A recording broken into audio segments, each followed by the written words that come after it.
and they plated them so badly that I had to put something on it in order to sell it, because he said he couldn't do any better, and the current wasn't good in Italy. So I put rhinestones on it. That was my first metal bag. And then I made a second one with this same company. And then the fellow died. And we worked with the successor, you know, with his brother. They still had the company, and we worked with them for a short time. But the two guys that were doing the work for us recommended somebody who was actually originally a silversmith. And this is a very, very wonderful company outside of Florence.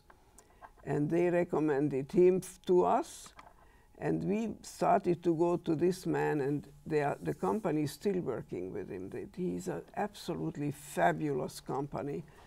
But the man who owned the business was deaf. He couldn't hear. And his wife used to, you know, he could lip read, and his wife used to tell him things, and he would lip read. He was incredible. And his children were with him working already when we went to them. And the children, one son was doing all the books, a daughter was doing selling along with her father, and the third brother was doing all the, you know, he did the idea of how to, we used to take a wax model over, and they made a plaster of it. And then they decided, they made that into brass.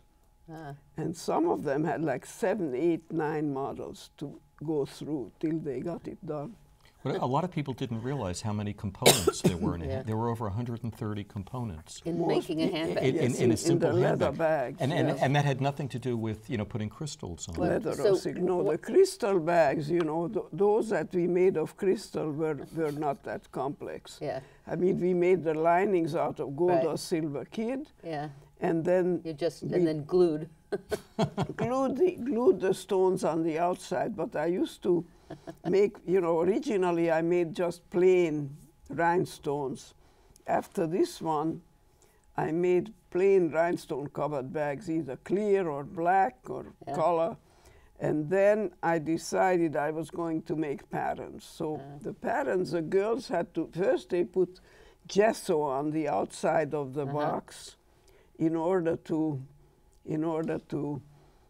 then put the colors on. And they made drawings on top of the box, all the colors and all the patterns that I wanted. And then another group of girls, but always one girl worked on a complete box, did the design of the, they followed the pattern that the other girls that we put together. And then that's how they did it, and they're still doing that. But now they're doing it abroad, I think. No longer. Well, we have to get to the fact that you sold the company. But did Gus participate in the designs? Do you know? No, he never. But he inspired some, didn't he? No, he just was my greatest critic. But his criticism was very good. But whenever my mother loved the pattern, it was never sold. They were not good. They didn't like. People didn't like them. That's so funny. So Gus was the best critic. He was a great critic. And they became really pieces of art, right? They are. They're, I mean, they're in the Metropolitan Museum of Art, the Smithsonian, the Corcoran Gallery. There's one in the Victoria and Albert Museum. Oh, yeah? Oh, I love that. But they're also all kinds of designs. I mean, yes, they're different shapes. I mean, first I used to make. They're beautiful. Well, if they were simple enough, I would make myself. I would do them out of cardboard, and we'd take that over. But some of them were very complex, like, you know, once we did animals. So I had a sculptor, I gave him an idea, and he would make up the piece in wax. And then we take the wax over to Italy, and they followed the wax. They made a gesso on top of it, and then they made it in brass. And then it came back here? Well, once it was finished, they sent it, and for a while, I used to have the plating done in New York, but then the people that did the boxes decided to set up a plant in their own place of plating gold or silver. And when they started doing that, first of all, the plating was much better, and it was faultless. It was perfect. So the boxes came in with the plating on top of them, whichever way we asked them to make some silver, some gold. And then we made all the linings, and then we worked on the outside. We only have less than 2 minutes, so I'm going to have Jeffrey sort of summarize. The successful business went on and on. Yes. It did. And then what made it stop?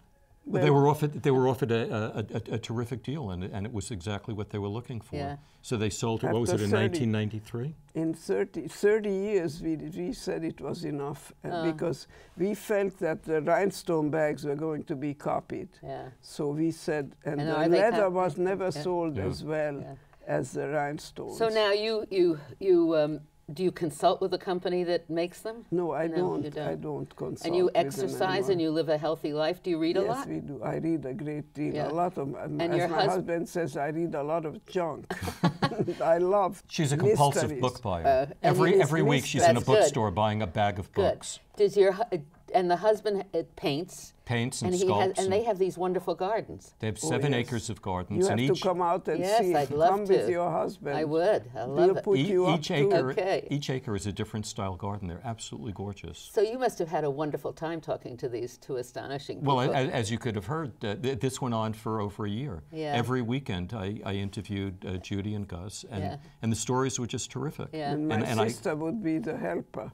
Yes, Your sister was there she too. would. Did your whole family come over to America eventually? Yes. You know, my parents had to go to Israel because you couldn't go from Hungary in the 40s. You couldn't go to America. They wouldn't let you go out to America. So you had to go So this way. they went to Israel. They were there for 6 months, and then they came here in 1950. So we've come to the end of this program. Jeffrey's written the story that you've told a lot of, but there's much more in this book, and Yes, people there should look is. for. Where can they get it? They can get it at, it'll be available soon on Amazon.com, at the Judith Leiber stores, at Bergdorf Goodman, at Neiman Marcus, and if anyone goes out to the Hamptons, it's in Guildhall and in Bookhampton there, and it's soon going to be in the Metropolitan Museum of Art. I have other questions to ask you. I just wish we hadn't come to an end so quickly. So thank you so much, and I loved your You're stories, very and I welcome. even own a Judith Leiber bag, so I'm glad very you proud do. of it. Thank you. Thank you, Jeffrey, for bringing this lovely My pleasure. story to us.